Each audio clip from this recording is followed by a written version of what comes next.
사순절 우리가 마지막 고비를 지금 넘고 있지요. 특별히 오늘은 주님께서 예루살렘에 입성하신 그날을 기념하는 종려주일로 지킵니다.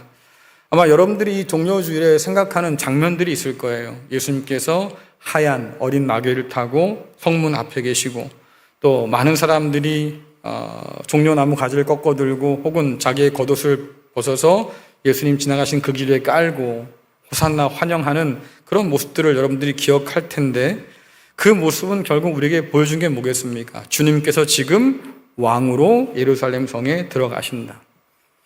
주님은 성전의 주인이기도 하시고 성전이기도 하시고, 더불어서 주님은 예루살렘의 실질적인 주인이셔서 평화의 왕으로 지금 평화의 성에 입성하고 계신 거예요. 그래서 많은 사람들이 그렇게 주님을 환영한다고 하는 것은 주님을 왕으로 영접하고 있다는 것을 우리에게 보여주지요. 그렇다고 하면 주님께서 왕 위에 오르신 것이 맞을 텐데, 그러나 오늘을 기점으로 해서 이 사순절의 마지막은 숨 가쁠 정도로 빠르게 예수님의 십자가를 향해서 치닫고 있어요. 왕좌에 오를 줄 알았는데 예수님께서 골고다 언덕에 십자가로 가시니까 제자들이 실망하기도 하고 배반하기도 하고 떠나기도 한 장면들을 우리는 이번 주간에 확인하게 되는 거지요. 그래서 우리는 주님께서 이 지내신 마지막 기간을 고난주간이라고 이름해서 지키고 기념합니다. 우리가 성경에 갖고 있는 4가지의 복음서가 있는데요, 각각의 복음서는 상당한 부분을 주님의 고난과 그리고 죽음에 할애하고 있어요. 그만큼 복음서는 예수님의 십자가에 관해서 우리에게 말해주고 싶은 거예요. 그러니까 여러 가지 이야기들을 갖다 놓긴 했지만, 그러나 궁극적으로 뭘 말하고 싶은 거냐? 그런 그 주님께서 십자가를 지셨다. 그 능력이 많으신 분께서 결국 십자가를 지시기 위해서 이 땅 가운데 오셨다. 이것을 계속해서 우리에게 알려주고 있는 거지요. 우리가 이번 특세 제목을 그래요, 십자가의 능력을 붙들려고 했는데 왜 이런 제목을 붙였을까, 주제를 잡았을까? 사실은 우리 가운데서 이 십자가가 점점 더 사라지고 지워지고 있기 때문에 그렇습니다. 우리 교회도 벌써 달라지잖아요. 그렇죠? 원래는 화면이 저렇게 멋지게 중앙에 걸려 있질 않았어요. 십자가가 멋있게 딱 중앙에 걸려 있었죠. 무게감 있게. 근데 저걸 하다 보니까 십자가를 이렇게 잘라서 축소해서 달게 된 거예요. 이게 어떻게 보면 강단 장식하려고 그런 거니까 그럴 수 있지 할지 모르겠지만, 많은 교회에서 별로 십자가에 대해서 가르치지도 않고요, 또 성도들의 삶 가운데서 십자가가 그렇게 드러나지도 않는 때를 살고 있다. 그러니 성경이 그렇게 힘주어 말하고자 하는 십자가, 그리스도 예수의 고난과 죽음, 그 의미를 다시 붙드는 것이 오늘날 신앙에 있어서 아주 중요한 문제겠다 싶습니다. 4가지의 복음서 가운데서 빠지지 않고 등장하는 사람이 있지요. 바로 빌라도라고 하는 사람인데요, 그는 유대에 파견된 로마의 총독이었어요. 사실은 로마의 중앙정계에서 밀려난 사람입니다.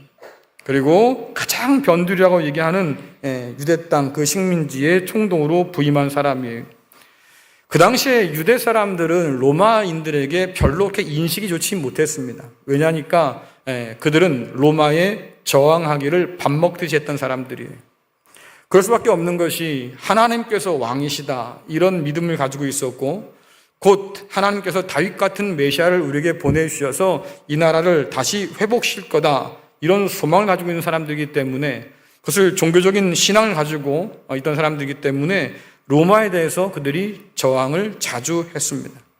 그래서 내가 그리스도야, 내가 메시아야, 이렇게 주장하는 사람들이 나타나기만 하면 사람들이 저 사람이 우리의 구원자가 될 만하다. 그래서 사람들이 모여들고 그 길로 로마랑 싸우고, 결과는 뭡니까?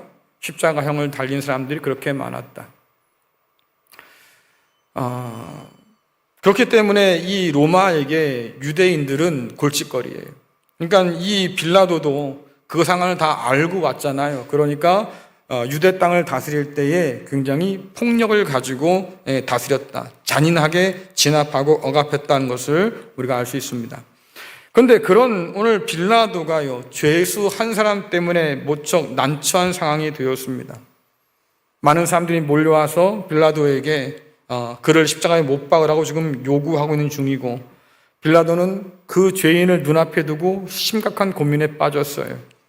도대체 이 사람은 무슨 죄를 지었길래 유대 제사장들, 헤롯 당원들, 바리새인들, 사두개인들, 유대를 다스리는 그런 지도자급들이 다 한통속이 돼가지고 이 사람을 고발하고 나섰을까? 도대체 이 사람은 누구길래 물과 기름처럼 그렇게 서로 나뉘고 싸우던 그런 사람들이 저렇게 찰떡궁합이 돼서 딱 하나가 되어서 말이죠, 내게 몰려왔을까? 여러 가지 고민을 하게 하는 사람 아닙니까?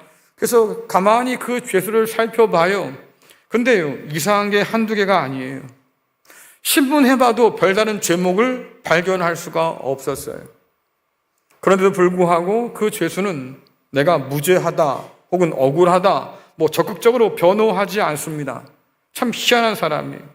빌라도와 예수의 만남은 이렇게 시작되었다. 아무리 그를 살펴보아도 죽일 이유가 없잖아요. 그러니까 빌라도는 놓아주고 싶은 거예요. 실상 여러분들, 식민지에서 한 사람 죽이는 거야 일도 아니죠. 우리가 영화 가운데서 보면 일본 침탈 아래 우리가 식민지 생활을 했을 때 일본 군인이나 순사들이 말입니다, 우리나라 사람들을 그냥 정말 파리 죽이듯이 그렇게 목숨을 빼앗는 일이 얼마나 많았습니까?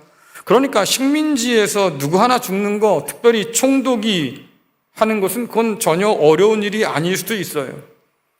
그렇게 몰려와서 말입니다, 예수를 십자가에 못 박으러 주장하는 유대의 지도자들, 그들의 마음을 좀 얻기 위해서는 까짓거 죄인 하나 아무리 죄가 없다고 해도 그냥 던져주고 니들 뜻대로 하라고, 나는 니들 마음 들어줬고 니들 편에 섰으니까 니들도 나한테 협조하라고 이렇게 정치적으로 거래할 수도 있을 텐데, 근데 빌라도가 그러질 않아요. 오히려 사람들 앞에 예수를 세워놓고 뭐라 합니까? 봐라, 이 사람이다. 나는 그에게 아무런 죄를 발견하지 못했다. 나는 그래서 그를 놓아주려 한다 라고 얘기하지요. 하지만 총독 관저 앞에 몰려든 군중들은 물러설 기미가 보이질 않아요. 오히려 제사장들의 선동에 따라서 외치기 시작합니다. 그를 십자가에 못 박으시오. 그의 죽음에 대한 책임을 우리가 지겠소. 그 핏값을 우리가 갚을 테니까 당신은 그를 십자가에 못 박아 죽이시오. 죄 없는 예수님을 죽이려고 이미 작정한 사람들이에요.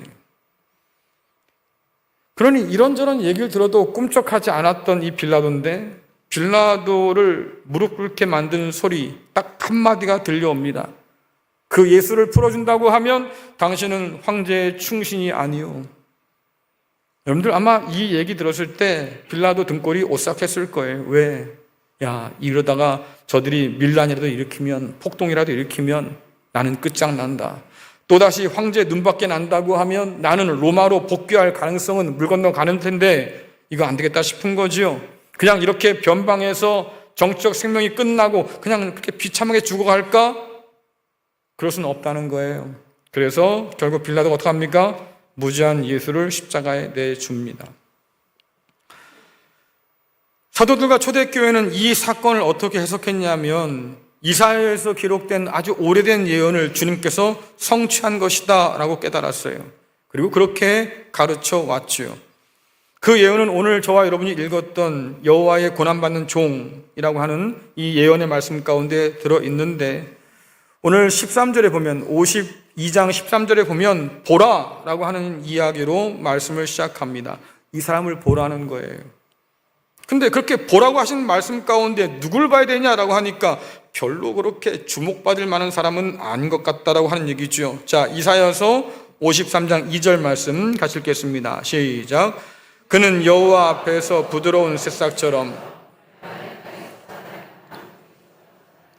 그에게는 아름다움도 없었고 우리의 눈길을 끌 만한 위엄도 없었다. 아멘. 고운 모양도 없고 풍채도 없다. 우리가 보기에 흠모할 만한 아름다운 것이 아무것도 없다. 다시 말하면 매력 없었다 그 말이에요. 사람들의 눈길을 끌지 못했다. 그의 모습은 연한 순 같다. 마른 땅에서 나온 줄기 같아서 별 볼 일 없었다. 여러분, 마른 땅에서 줄기 나와봐야 생명력이 있겠습니까? 시들시들 하겠지. 그러니까 생명력이 없다 그 말이에요. 물기를 흠뻑 먹어서 자라는 그런 싹과는 다르게 생겼다 그 말이겠지요. 그래서 풍채나 위엄이나 이것을 갖추지 못해서 사람들의 시선을 끄는 어떤 매력도 없었다라고 성경은 얘기하고, 이러한 모습들은 우리가 기대하는 메시아의 모습과는 상당히 거리감이 있어요. 그리고 그 당시 예수님 당시에 사람들이 기다렸던 메시아의 모습과도 상당히 거리가 있지요. 군마를 끌고 와서, 군대를 끌고 와서 로마와 싸우고 우리를 해방시킬 바로 그런 메시아를 원했지만, 오늘 말씀에는 그렇게 시선 끌 만한 사람이 아니라고 얘기하잖아요. 이 시대가 그렇게 열광하는 꽃미남이나 혹은 얼짱이나 몸짱도 아니었다 그 말이에요. 여러분들, 패션의 완성이 뭐예요? 패션은 뭐로 완성되지요? 네?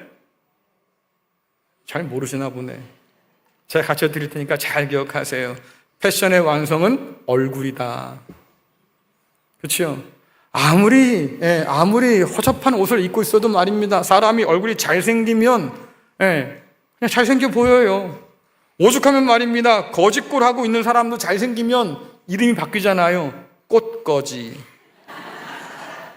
왜 웃어요? 진짜 있어요. 이름이 달라져요. 앞에 꽃자를 붙여놓는다고. 그냥 그저 그렇게 시시한 중년으로 살면 사람들이 그냥 그럴 텐데, 뭔가 좀 꾸미고 멋지게 생겼으면 말입니다. 뭐라고 그래요? 꽃중년이래. 잘못해도요, 요즘 사람들은 그래요. 잘생기면 일단 용서가 돼. 일단 예쁘고 볼 일이야. 왜? 용서가 돼. 그러니까 이런 세상 가운데서 뭔가 매력이 있어야 된다 그 말이죠. 하지만 오늘 말씀 가운데 드러나는 고난받는 종은 사람들이 이렇게 주목할 만한 매력이 없었다. 볼품이 없었다. 그런데 왜 보라고 그래? 이게 중요한 거잖아요. 볼품 없는데도 불구하고 오늘 13절에서 뭐라고 합니까? 보라! 라고 분명히 말씀하신다 그 말이에요. 그런데 보면, 여러분들 그렇잖아요. 사람이 보면 기분 좋아지는 사람들이 있어요. 그렇죠? 늘 웃고, 말도 상냥하게 하고, 뭔가 에너지가 밝아. 그럼 그냥 그 사람 옆에 있으면 나도 그냥 그렇게 기분이 좋아지고 밝아지고 그래. 근데 여러분들 그렇지 않은 사람도 있지요. 보면 아이고야, 나도 힘들어. 왜? 사람이 슬픔이 가득해. 그러니까 보면 나도 괴롭고 참 딱하고 안타깝고, 그런 기운들이 나를 점점 더 무력하게 만드는 것 같아. 그러니까 같이 한숨 쉬게 되고. 그렇잖아요. 자, 이사야서 53장 3절 말씀 보겠습니다. 함께 읽겠습니다. 시작. 그는 사람들에게 미움과 멸시를 받았으며 아픔과 고통을 많이 겪었다. 사람들은 그를 바라보려 하지도 않았다. 그는 미움을 받았고 우리 가운데 아무도 그를 귀하게 여기지 않았다. 아멘. 보기 싫다 그 말이에요. 보고 싶지 않았어요. 그냥 우리 가운데 아무도 그를 바라보려고 하지 않았다. 왜? 힘들어 인생이. 미움이 있고 멸시를 받고 아픔을 가졌고 고통을 많이 겪었어요. 누구도 그를 귀하게 여길 만한 그런 마음이 없었다 그 말이죠. 그러니까 이런 처지들을 묘사한 단어를 보면 이 사람은 정말로 고난 가운데 있는 사람이고 슬픔 가운데 있는 사람이구나.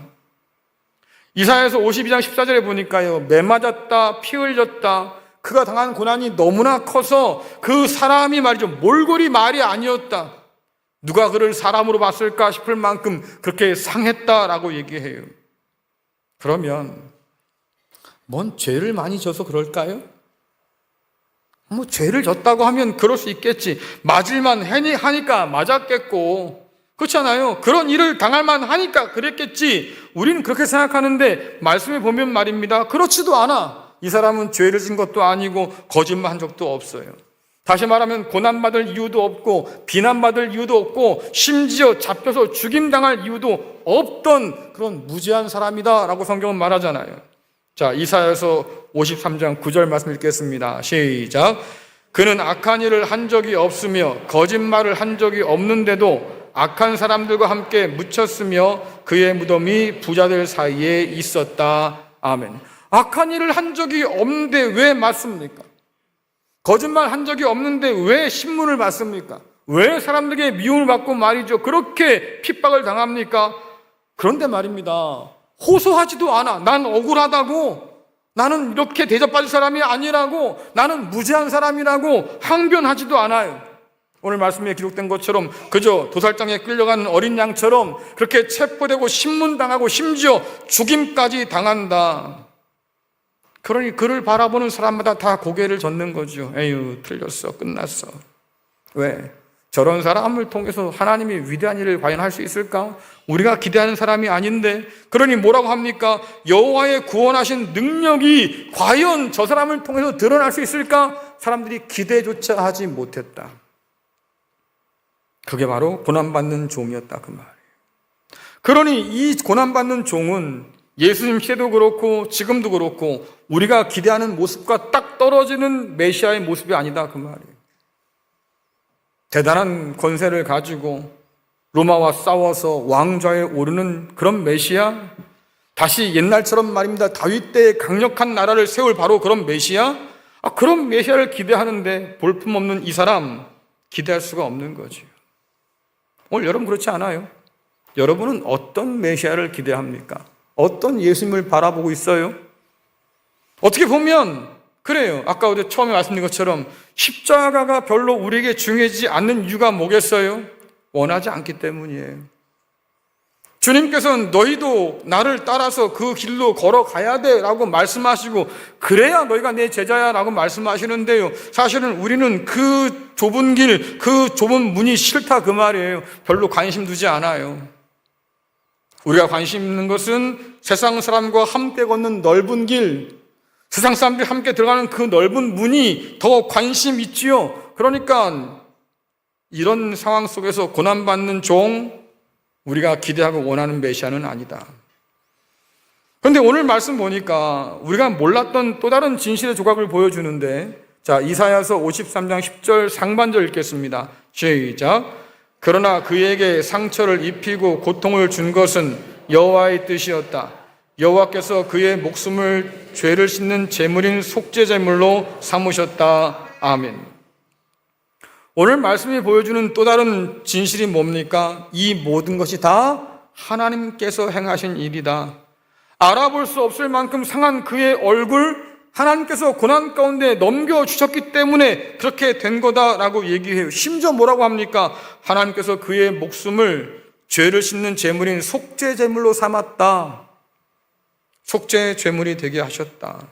여러분, 속죄라는 게 뭐예요? 다른 사람의 것을 내가 대신 짊어지는 거예요. 우리를 위해서 그가 대신 짊어진 게 있다고 하는 거죠. 그럼 도대체 주님께서 혹은 고난받는 종인 이 종이 무엇을 우리 대신 짊어졌을까? 좀 길지만 목록들이 있어요. 이사야서 53장 4절에서 6절 또 8절 말씀 같이 읽겠습니다. 시작. 정말로 그는 우리의 질병을 짊어지고 우리의 아픔을 대신 겪었다. 그러나 우리는 그가 하나님께 벌을 받아서 고통을 당한다고 생각했다. 그러나 그가 상처 입은 것은 우리의 허물 때문이고 그가 짓밟힌 것은 우리의 죄 때문이다. 그가 맞음으로 우리가 평화를 얻었고 그가 상처를 입음으로 우리가 고침을 받았다. 우리는 모두 양처럼 흩어져 제 갈 길로 갔으나 여호와께서 우리의 모든 죄짐을 그에게 지게 하셨다. 사람들이 정의를 짓밟고 그를 거칠게 끌고 갔다. 그가 살아있는 사람들의 땅에서 끊어졌으니 그 세대 사람들 가운데서 어느 누가 자기들의 죄 때문에 그가 죽임을 당했다고 생각하겠는가? 아멘. 그가 무엇을 대신 짊어졌습니까? 우리의 질병, 우리의 아픔, 우리의 벌, 우리의 허물, 우리의 상처, 우리의 죄, 우리가 하나님께 받을 그 모든 심판까지도 결국 주님께서 혹은 고난받는 종이 짊어졌다. 그러므로 그의 얼굴이 상한 것은 우리 때문이다 그 말이에요. 그가 상처를 얻게 된 것도 우리 때문이다 그 말이에요. 그가 매를 맞고 죽은 것도 결국 우리 때문이다. 우리 대신 그가 다 받은 거다라고 말한 거지요. 그래서 우리가 이 말씀에서 또 다른 진실 하나를 발견하는데 뭐겠어요? 그의 죽음과 고난은 우리와 깊은 관계가 있다는 사실이에요. 결국 우리 때문이다. 우리는 목자를 거역했고 제멋대로 뿔뿔이 흩어진 양과 같아서 하나님은 그런 것에 대해서 반역이다 말씀하시고 그 죄값은 사형이다라고 분명히 말씀하셨어요. 그러니까 이 말씀 앞에서 저와 여러분이 두 가지를 인정해야 되는데, 하나는 뭐냐면 내가 죄인이구나, 우리가 죄인이구나, 이거 하나 인정하는 것하고, 또 하나는 주님께서 그런 우리 대신 다 감당하셨구나, 이것을 인정하고 깨닫기 전까지 우리는 어떤 사람입니까? 뻔뻔한 사람이에요. 고난받는 그의 얼굴에 우리는 얼굴을 돌려왔어요. 나랑 상관없는 것처럼 우리는 그렇게 쳐다도 보지 않았다, 그 말이에요. 왜? 인정하지 못했으니까. 다들 그러지 않아요? 맞을만 했으니까 맞았겠지. 죽을만 하니까 죽었겠지. 그래요. 아직도 인정하고 싶지 않은 우리 가운데 사람들이 있는 걸 압니다. 어떤 분은 그럴지 모르겠어요. 아니, 죽으란다고 정말 죽냐? 그렇잖아요. 도망갈 기회도 많았을 텐데 굳이 죽을 이유가 뭐가 있냐? 심지어 우리는 좀 억울하다는 얘기를 생각을 하고 있는 것 같습니다. 누가 나 대신 죽어달라고 사정했나? 그렇잖아요. 우리는 사정한 적이 없어요. 하나님, 내가 죽을 죄인인데 나 죽기 싫으니까 당신 아들 내달라고 우리가 요청한 적 있습니까? 요청한 적 없어요. 하나님도 그렇지. 우리가 뭐 이렇게 죽을 죄를 졌다고 말입니다. 무지한 사람을, 죄 없는 사람을 죽음으로 몰아넣고 우리를 건진다고 합니까? 난 요구한 적도 없는데. 그러니 내 탓이에요? 내 탓 아니잖아요. 이게 세상 사람들이 하는 일이다, 그 말이에요. 예수를 바라봐도 아무런 감동이 없는 사람들의 얘기다, 그 말이에요. 그의 죽음과 나는 상관이 없다고 말하는 사람들의 생각 가운데 이런 생각이 있다고 하는 거지요. 물론 때때로 그런 경우는 있습니다. 여러분들, 우리가 고마워야 할 때, 하지만 그 고마움보다는 좀 괜히 미안함이 더 클 때가 있잖아요. 그럴 때 우리는 종종 역정을 좀 내거든요. 예. 약간 이런 경우지요. 저희 아이가 셋인데요. 저희가 그 아이를 키울 때 용돈을 이렇게 넉넉히 주고 키운 적이 없어요. 초등학교, 중학교 때는 일주일에 5,000원. 예. 대학 가서도 그렇게 해 살았으니까. 근데 이 아이들이요, 얼마 주지도 못한 건데 그것도 쪼개요. 그래서 지들끼리도 모아. 야, 이번에 엄마 아빠 결혼기념일인데 우리가 선물 하나 해드릴까? 이래도 지들끼리도 모아요. 그래서 또 그걸 또 갖고 와. 자, 그럼 제가 여러분들 그 선물 받아들고 너무 기분이 있어서, 야, 고맙다, 이랬겠어요? 이 말이 안 나오지. 왜? 제가 알거든요. 내가 넉넉하게 준 적이 없어요. 지들 쓰기도 부족한 돈이에요. 근데 그걸 또 쪼개요? 왜 승질이 나, 갑자기. 예.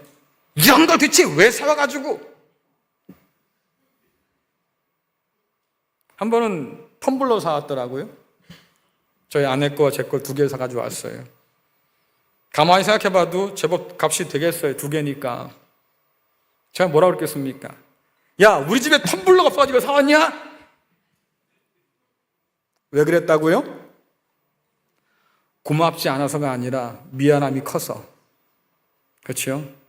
우리가 주님께, 혹은 하나님께, 하나님, 어떻게 내가 뭐라고 나를 위해서 그 아들을 십자가에 달아요? 이건 마땅치 않은 일이잖아요. 그건 다 내가 받아야 되는데 어떻게 나를 위해서 그 아들을 내놓습니까? 이렇게 말한다고 하면 이해는 돼. 죄송한 거지. 우리 애들이 그래요. 아빠, 그러지 마시고 그냥 고맙다 한마디만 하면 되시잖아요. 굳이 그렇게 속을 뒤집어 놔야겠어요? 우리 애들은 그래. 내 속이 그러니까. 우리도 그럴 수 있다, 그 말이에요. 하나님의 은혜 가운데서. 하지만 그게 아니고 우리 때문임을 인정하고 싶지 않은 뻔뻔함이 우리 가운데 있다고 하면, 여러분들, 이거는 정직하지 않은 거죠. 그래서 다시 그리스도 예수를, 그 십자가를 주목하는 것이 마땅하겠다. 근데 오늘 말씀을 읽다 보니까 또 다른 진실 하나가 드러나는데, 자, 이사야서 53장 12절 말씀 하반절입니다. 같이 읽겠습니다. 시작. 그는 기꺼이 자기 목숨을 죽음에 내어 놓았으며 죄인 취급을 받았다. 그는 많은 사람의 죄를 짊어졌고 죄 지은 사람들을 대신해서 용서를 빌었다. 아멘. 제가 지금 상태가 별로 안 좋아서 자꾸 식은땀이 나요.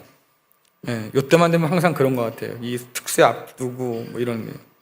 막 열이 오르고 있고, 약을 먹었는데 졸음도 쏟아지고 있고, 제 얼굴이 뻘겋죠? 조심하시라고요, 오늘. 자, 오늘 말씀에 뭐라고 하냐면, 여호와의 종은 하나님께서 짐지어준 그 모든 죄를 우리 대신 담당했다.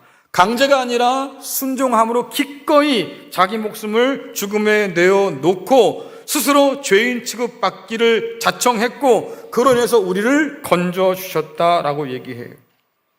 많은 사람들의 죄를 대신 짊어져서 그분이 범죄자 취급을 당했다. 심지어 죽음 가운데 넘겨지게 되었다. 그로 말미암아서 많은 사람들이 의롭게 되었다. 이런 그림을 구약이 그려놓으니까 신약시대의 교회가 혹은 사도들이 이 말씀을 읽으니까 누가 보이겠어요? 이 말씀을 읽으면 누가 보여야 돼요? 누가 보여야 되냐고? 그럴 거예요, 정말? 내가 열이 오른다 그랬잖아요, 지금. 이 그림을 보면 누가 보여야 돼요? 주님 보여야지. 주님께서 우리 죄를 대신 다 뒤집어 쓰시고 십자가를 가셨구나. 스스로 죄인 되셔서 말입니다. 우리에게 생명 주시기 위해서 자기 목숨을 내어 주셨구나. 이 그림을 통해서 그들이 봤던 것은 우리 주님이에요. 주님께서 고난받는 종으로 이 땅 가운데 오셔서 십자가를 지기 위해서 그렇게 애를 쓰셨고 마침내 십자가에서 자기를 자신을 내어 주셨구나. 빌라도 앞에서 주께서 말씀하십니다.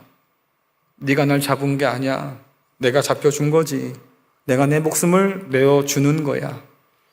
많은 사람의 대속물을 위해서 내 목숨을 내어놓는 거다. 그래요. 우리는 이 그림을 통해서 그리스도 예수를 발견한다.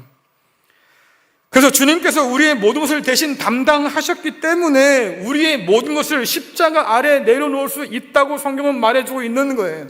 여러분이 가지고 있는 고통과 슬픔과 비참함과 비통함과 이 모든 것을 십자가에 내려놓을 수 있다 그 말이지요. 왜? 그분이 우리 대신 징계를 받아서 우리가 하나님과 함께 평화를 누리게 되었어요. 그러니까 진정한 화해와 평화는 오직 십자가 아래서 이루어지는 사건이 되었지요. 그분께서 우리 대신 채찍을 맞아서 우리가 나음을 입게 되었어요. 결국 우리의 몸과 영혼이 강건해지는 진짜 치유는, 진짜 회복은 십자가 안에서만 경험될 수 있는 일이다라고 말씀하고 있는 거예요. 그분이 우리 대신 죽음으로 우리 죄에서 우리가 해방되었다. 그러니 진짜 자유를 누릴 수 있는 것은 오직 십자가밖에 없겠다. 주님께서 평화의 왕으로 입성하셔서 왕좌에 오르신 것이 아니라 골고다 십자가 위로 향하신 이유가 바로 여기에 있었다. 기꺼이 하나님께 순종함으로 우리에게 생명과 회복과 화해와 그리고 자유를 가져다 주십니다. 그리고 오늘 우리가 다시 그분을 주목해야 할 이유가 바로 여기에 있는 거죠. 여러분들 집에서 쓰레기 버리시죠? 쓰레기 종량제에 쓰레기를 담아가지고 갖고 있다가 때가 되면 내놓잖아요. 그렇죠? 자, 그 쓰레기를 갖고 와가지고 쓰레기장에 이렇게 내려놨다가 생각이 갑자기 많아지기 시작해요. 이 약간 걸 그냥 내놓을 수 있나? 다시 갖고 들어가. 그럼 이상한 사람이지요. 심지어 남이 버려놓은 것도 같이 또 갖고 싸가지고 같이 들어가. 그럼 여러분들 해결된 게 아무것도 없잖아요. 집에서 쓰레기를 모아서 갖다 두었으면 거기서 치워줄 터인데, 갔다가 다시 갖고 들어와서 집에 다시 쌓아 놓으면 무슨 소용이 있어요? 그 집이 쓰레기통이가 되겠지. 마찬가지 아니겠습니까? 오늘 분명히 말해요. 우리의 죄를 십자가 아래 내려놓을 수 있다고. 왜? 주님이 담당해 주시니까. 우리의 슬픔과 고통과 이 비참함들도 주님 앞에 갖다 놓을 수 있다고 주님이 대신 감당해 주시니까.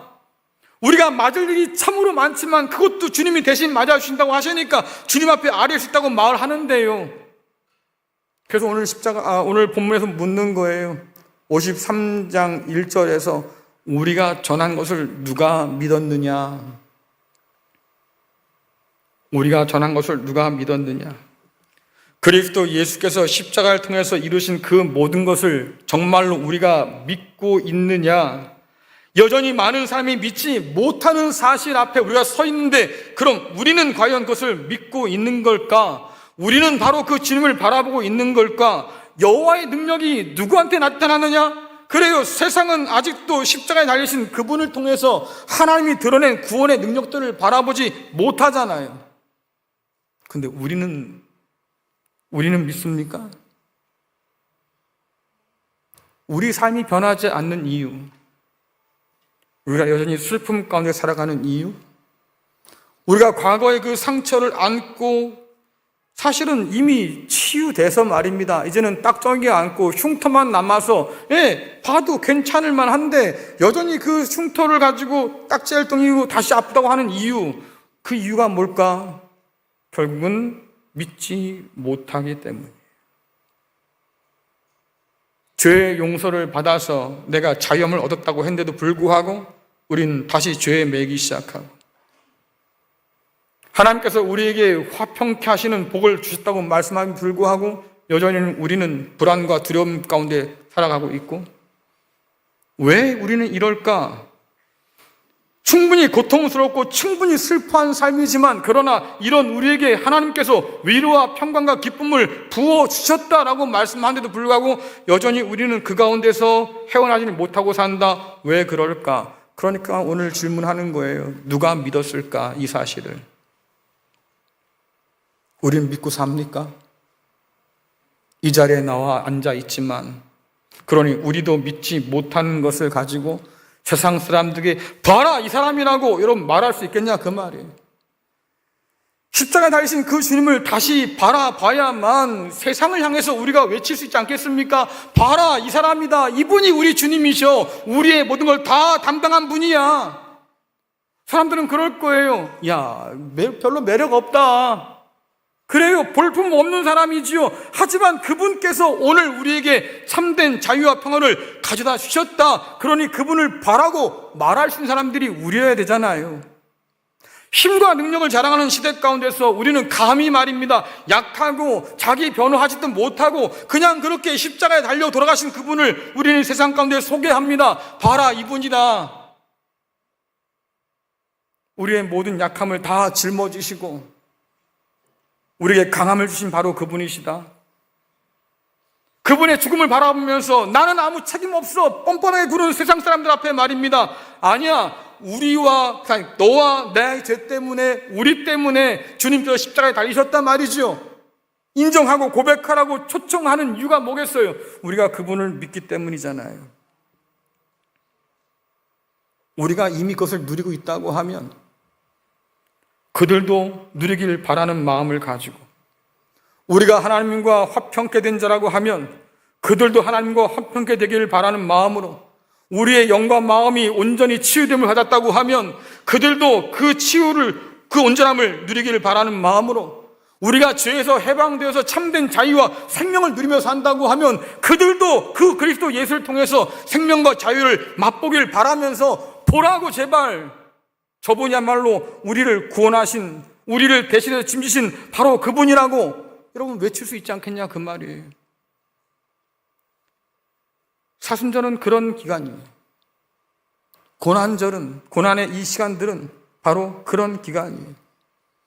우리는 종종 착각할 때가 많습니다. 우리가 주님의 고난의 크기를 생각할 수 있겠지, 주님의 그런 아픔과 괴로움들을 우리가 맛볼 수 있겠지, 천만에요 여러분들. 우리는 힘들어요. 왜? 불가능해. 다른 사람 뼈가 부러지고 살이 찢어져도 말입니다, 내 손톱 밑에 박힌 가시가 더 아픈 사람 아니에요? 우리는 내 문제가 제일 크고요, 내 문제가 제일 어려운 줄 알아요. 그러니 그런 우리가 어떻게 주님의 그 괴로움과 주님의 그 고통과 고난들을 헤아려 알겠습니까? 꿈 깨시라고요. 그런데 성경도 저와 여러분에게 그것을 보라고 말하지 않아요. 주님이 얼마나 힘들었겠는지 생각해봐라 말하지 않아요. 주님께서 얼마나 고통당하셨는지 생각해봐라 그걸 보라고 그러지 않습니다. 주님께서 대신 십자가를 지심으로 말미암아서 이룬 일이 도대체 뭐냐? 그분께서 우리의 모든 잘못과 우리의 모든 죄악들을 다 짊어지심으로 말미암아서 우리가 얻는 것이 무엇이냐? 그것을 기억해보라 그 말이에요. 그리고 그 하나님의 사랑과 은혜가 얼마나 큰지를 깨달아 알라고 하는 거지요. 주님의 십자가가 얼마나 무거운지 여러분 알아봐야 여러분 인생 가운데 변화 없어요. 주님의 손과 발에 박힌 그 못이 얼마나 길었느냐, 그 길이 재봐야 그것이 우리들의 인생을 바꾸는 게 아니에요. 십자가를 지심으로 주님께서 가져가신 것이 무엇이고 대신 우리에게 주신 것이 무엇인가를 온전히 깨달아 알 때 비로소 우리 삶 가운데 주님이 다시 보이기 시작하는 거지요. 그리고 세상을 향해서 외칠 수 있는 거예요.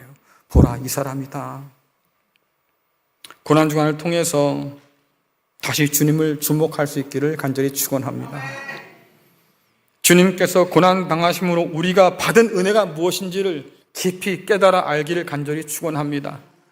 거기서 감사가 시작되고 거기서 찬양이 시작되고 거기서 우리를 사랑하시는 하나님의 사랑이 얼마나 큰지를 깨달아 알기에 세상을 향해서 외치는 우리의 소리도 시작될 수 있는 거지요. 이 사람을 보라. 오늘 이것이 세상을 향한 우리의 고백이 될 수 있기를 간절히 축원합니다.